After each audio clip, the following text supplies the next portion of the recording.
England ਦੇ ਜਿਹੜੇ president ਆ, ਪ੍ਰਾਈਮ ਮਿਨਿਸਟਰ ਆ, ਕੀ ਸਟੈਮਰ, ਉਹਨਾਂ ਨੇ ਰਿਜ਼ਾਈਨ ਦੇ ਦਿੱਤਾ ਹੈਗਾ। ਤੇ ਹੁਣ ਇੰਗਲੈਂਡ ਦੀ ਜਿਹੜੀ ਪੋਲਿਟਿਕਸ ਆ, ਇੱਕ ਵਾਰੀ ਫੇਰ ਡਾਮਾਡੋਲ ਜਾਪ ਰਹੀ ਹੈਗੀ ਆ। ਸਟਾਮਰ ਨੇ ਇਹ ਕਿਹਾ ਵੀ ਉਹ ਕੇਅਰ ਟੇਕਰ ਪ੍ਰਾਈਮ ਮਿਨਿਸਟਰ ਰਹਿਣਗੇ ਜਦੋਂ ਤੱਕ ਜਿਹੜੀ ਲੇਬਰ ਪਾਰਟੀ ਆ ਉਹ ਨਵੇਂ ਲੀਡਰ ਨੂੰ ਨਹੀਂ ਚੁਣਦੇ। ਤੇ ਹੋ ਸਕਦਾ ਕਹਿੰਦੇ ਵੀ ਐਕਸਪੈਕਟ ਕਰਦੇ ਆ ਵੀ ਸਾਬਕਾ ਮੈਨਚੈਸਟਰ ਦੇ ਮੇਅਰ ਐਂਡੀ ਵਰਨਮ ਉਹ ਜੋ ਉੱਥੇ ਦੇ ਪ੍ਰਾਈਮ ਮਿਨਿਸਟਰ ਦੇ ਕੈਂਡੀਡੇਟ ਹੋਣ। ਬਰਨਹਮ ਨੇ ਕਨਫਰਮ ਕੀਤਾ ਸੋਸ਼ਲ ਮੀਡੀਆ ਤੇ, ਕਹਿੰਦੇ ਵੀ ਮੈਂ ਆਪਣਾ ਨਾਂ ਇਸ ਪ੍ਰੋਸੈਸ ਦੇ ਵਿੱਚ ਅੱਗੇ ਰੱਖੂੰਗਾ। ਸਾਬਕਾ ਹੈਲਥ ਸੈਕਟਰੀ ਬੈਸ ਸਟੀਟਿੰਗ ਉਹ ਵੀ ਇੱਕ ਮੇਨ ਰਾਈਵਲ ਜਿਹੜਾ ਆ ਗਿਣਿਆ ਜਾ ਰਿਹਾ ਹੈਗਾ ਆ ਇਸ ਟੌਪ ਪੋਜੀਸ਼ਨ ਦੇ ਲਈ।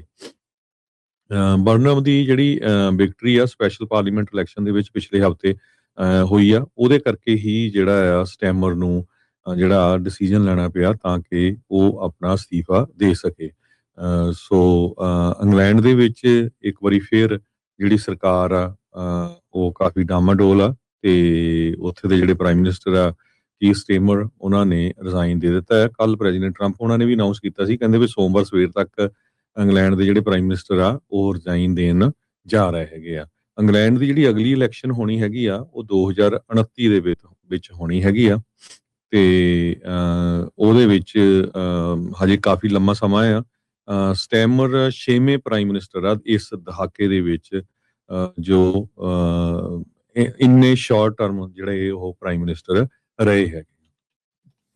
ਜੀ, ਬਿਲਕੁਲ। ਸੋ ਇਹ ਤਾਂ ਹਰਜੋਤ ਸਿੰਘ ਜੀ ਕਾਫੀ ਜ਼ਿਆਦਾ ਹਾਲਾਤ ਉੱਥੇ ਇੱਦਾਂ ਦੇ ਡਾਵਾਡੋਲ ਹੋਏ ਆ। ਲੇਬਰ ਪਾਰਟੀ ਦਾ ਇਹ ਲੀਡਰ ਰਿਹਾ ਆ ਕੇਅਰ ਸਟਾਰਮਰ, ਤੇ ਜਿੱਦਾਂ ਤੁਸੀਂ ਦੱਸਿਆ ਵੀ ਇਨਫੈਕਟ ਹਰਜੋਤ ਸਿੰਘ 7 ਸਾਲਾਂ 'ਚ 6ਵਾਂ ਇਹਨਾਂ ਦਾ ਆ ਦਹਾਕੇ ਤੋਂ ਵੀ। ਜੇ ਥੋੜਾ ਟਾਈਮ ਨੂੰ ਹੋਰ ਕਰੰਚ ਕਰੀਏ ਤਾਂ ਇੰਨੇ ਜ਼ਿਆਦਾ ਜਿਹੜੇ ਪ੍ਰਧਾਨ ਮੰਤਰੀ ਆ ਇਹਨਾਂ ਨੂੰ ਇੰਗਲੈਂਡ ਨੂੰ ਮਿਲ ਚੁੱਕੇ ਆ। ਲਿਜ਼ ਟਰੱਸ, ਬੋਰਨ ਜੌਨਸਨ, ਹੋਰ ਆਏ ਗਏ ਆ, ਰਿਸ਼ੀ ਸੁਨਾਕ, ਕਿੰਨੇ ਜਿਹੜੇ ਪ੍ਰਾਈਮ ਮਿਨਿਸਟਰ ਆ ਉਹ ਥੋੜੇ ਸਮੇਂ ਦੇ ਵਿੱਚ ਉੱਥੇ ਬਦਲਦੇ ਰਹੇ ਆ।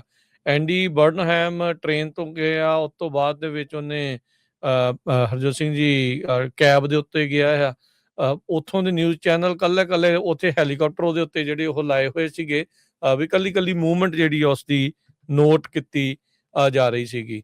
ਸੋ ਇਹ ਇਨਫੈਕਟ ਜਿਹੜਾ ਟਰੰਪ ਹੋਣ ਵਾਲੀ ਗੱਲ ਨੂੰ ਲੈ ਕੇ ਇਹ ਵੀ ਜਿਹੜੀ ਚਰਚਾ ਚੱਲੀ ਆ ਵੀ ਦੁਨੀਆ ਤੋਂ ਪਹਿਲਾਂ ਟਰੰਪ ਹੋਣਾ ਨੇ, ਇਸ ਤੋਂ ਪਹਿਲਾਂ ਦੁਨੀਆ ਨੂੰ ਟਰੰਪ ਹੋਣਾ ਨੇ ਪਹਿਲਾਂ ਹੀ ਜਿਹੜਾ ਉਹ ਦੱਸ ਦਿੱਤਾ ਸੀਗਾ।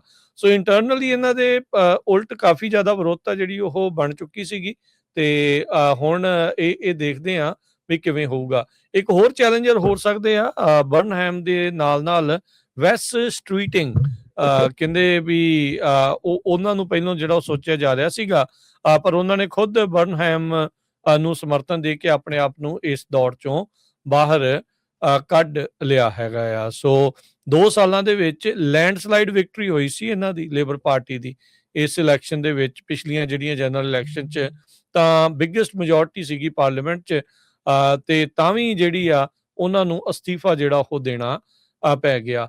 ਫੋਰਨ ਵਾਰ ਦੇ ਵਿੱਚ, ਟਰੰਪ ਹੁਣਾਂ ਦੀ ਵਾਰ ਦੇ ਵਿੱਚ ਇਹਨਾਂ ਨੇ ਸਾਥ ਨਹੀਂ ਦਿੱਤਾ ਸੀਗਾ ਤੇ ਪੈਂਡੈਮਿਕ ਰਿਸਪੌਂਸ ਨੂੰ ਲੈ ਕੇ ਇਕਨੋਮੀ ਜੋ ਹਾਲਾਤ ਜਿਹੜੇ ਉਹ ਬਣੇ ਪਏ ਆ, ਉਹ ਸਾਰੀਆਂ ਚੀਜ਼ਾਂ ਦਾ ਜਿਹੜਾ ਅਸਰ ਆ ਉਹ ਇੱਥੇ ਦੇਖਣ ਨੂੰ ਜਿਹੜਾ ਉਹ ਮਿਲਿਆ ਹੈਗਾ ਆ। ਸੋ ਜਿਹੜਾ ਐਂਡੀ ਬਰਨਹੈਮ ਆ ਉਸ ਨੂੰ ਹੁਣ ਤੋਂ ਕੁਝ ਘੰਟੇ ਪਹਿਲਾਂ ਮੈਂਬਰ ਆਫ ਪਾਰਲੀਮੈਂਟ ਦੇ ਤੌਰ ਦੇ ਉੱਤੇ ਸਹੁੰ ਜਿਹੜੀ ਆ ਉਹ ਚੁਕਾ ਦਿੱਤੀ ਗਈ ਹੈਗੀ ਆ।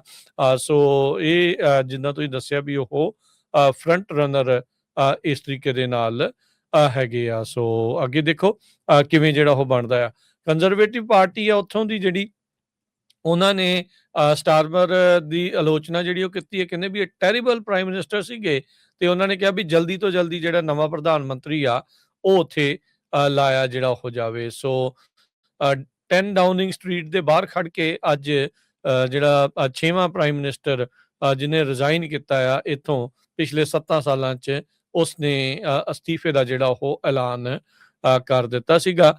ਉਸ ਦੀ ਮੈਂਬਰ ਗਵਰਨਮੈਂਟ ਦੇ ਜਿਹੜੇ ਮੈਂਬਰਸ ਆ ਉਹ ਵੀ ਉਸ ਦੇ ਨਾਲ ਸਾਈਡ ਤੇ ਖੜੇ ਸੀਗੇ ਜਦ ਇਹ ਆਪਣੀ ਅਸਤੀਫੇ ਵਾਲਾ ਬਿਆਨ ਆ ਉਹ ਦੇ ਰਿਹਾ ਸੀਗਾ। ਬੀਤੇ ਦਿਨਾਂ ਦੇ ਵਿੱਚ ਹੋਈਆਂ ਉੱਥੋਂ ਦੀਆਂ ਲੋਕਲ ਚੋਣਾਂ 'ਚ ਲੇਬਰ ਪਾਰਟੀ ਜਿਹੜੀ ਉਹ ਪਿੱਛੇ ਰਹਿ ਗਈ ਸੀਗੀ।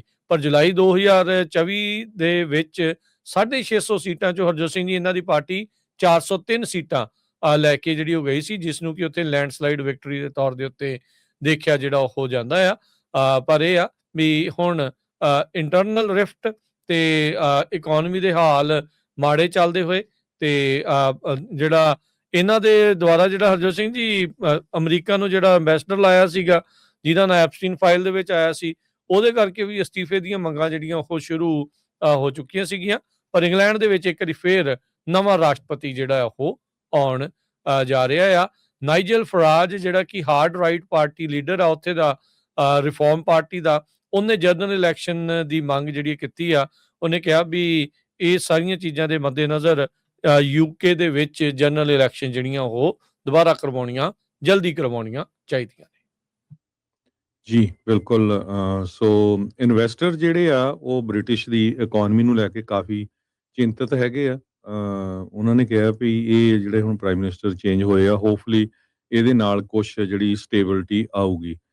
ਡਾਲਰ ਦੇ ਅਗੇਂਸਟ ਜਿਹੜਾ ਪੌਂਡ ਆ ਉਹ ਥੋੜਾ ਰਿਕਵਰ ਵੀ ਹੋਇਆ ਹੈਗਾ ਆ। ਸੋ ਜੋ ਪੋਸਟ ਬ੍ਰੈਕਸਿਟ ਬ੍ਰਿਟੇਨ ਆ, ਉਸ ਦੇ ਦੌਰਾਨ 6 ਪ੍ਰਾਈਮ ਮਿਨਿਸਟਰ ਜਿਹੜੇ ਆ ਯੂਕੇ ਦੇ ਚੇਂਜ ਹੋ ਚੁੱਕੇ ਆ, ਜਿਨ੍ਹਾਂ ਦੇ ਵਿੱਚੋਂ ਡੇਵਿਡ ਕੈਮਰੌਨ, ਥਰੀਸਾ ਮੇ, ਬੋਰਿਸ ਜੌਨਸਨ, ਲਿਜ਼ ਟਰਸ, ਰਿਸ਼ੀ ਸੁਨਾਕ ਤੇ ਕੀਅਰ ਸਟੈਮਰ। ਸੋ 6 ਜਾਣੇ ਜਿਹੜੇ ਆ ਇਹ 2016 ਦੇ ਵਿੱਚ ਬ੍ਰੈਕਸਿਟ ਤੋਂ ਐਗਜ਼ਿਟ ਕਰਨਾ ਸੀ, ਉਹ ਤੋਂ ਬਾਅਦ ਜਿਹੜੇ ਪ੍ਰਾਈਮ ਮਿਨਿਸਟਰ ਆ ਯੂਕੇ ਦੇ ਚੇਂਜ ਹੋ ਚੁੱਕੇ ਹੈਗੇ ਆ।